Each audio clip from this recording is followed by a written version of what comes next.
At a press conference in Georgetown on Wednesday, chairperson of the Commonwealth Observer Group, also former Foreign Affairs Minister of Togo, outlined concerns ranging from mistrust in the Ghana Elections Commission to imbalances in media coverage and the unchecked spread of misinformation. The team said during their consultation with various persons revealed a deep sense of unease about the Election Commission's transparency and preparedness. They described a quote-unquote significant trust deficit between GCOM and the public, echoing a criticism that has surfaced in nearly every electoral cycle since 1992.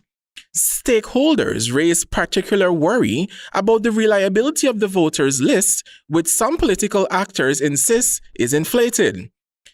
Interestingly, the Observer Group also turned its attention to the media.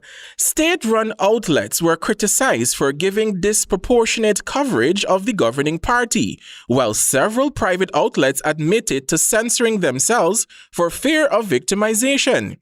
New and smaller parties reported being squeezed out of the traditional platforms altogether, forcing them to rely almost exclusively on social media, according to the group.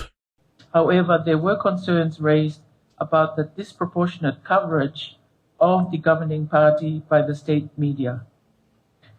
We recommend legislation to provide equitable access for all candidates and political parties. The observers said this distorted the public conversation, fueling suspicion and division at a time when ethnic polarization already looms large over Ghana's politics. They recommended the creation of an independent fact-checking body to help restore trust in information shared during the election. The mission also noted troubling reports of intimidation. The group was also made aware of allegations of intimidation of public sector workers, local business owners, members of civil society groups, and community members who reportedly feared losing employment or economic opportunities if they failed to demonstrate support for a particular party. The findings mirror concerns voiced by other international observer missions, including the Carter Center and the Organization of American States.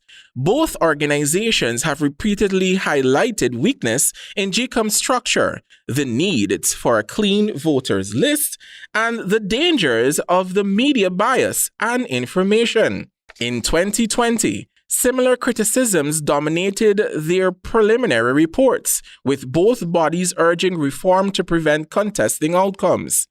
The Commonwealth's latest assessment suggests that many of these same structural problems persist, despite legislative updates in 2022, meant to clarify electoral rules.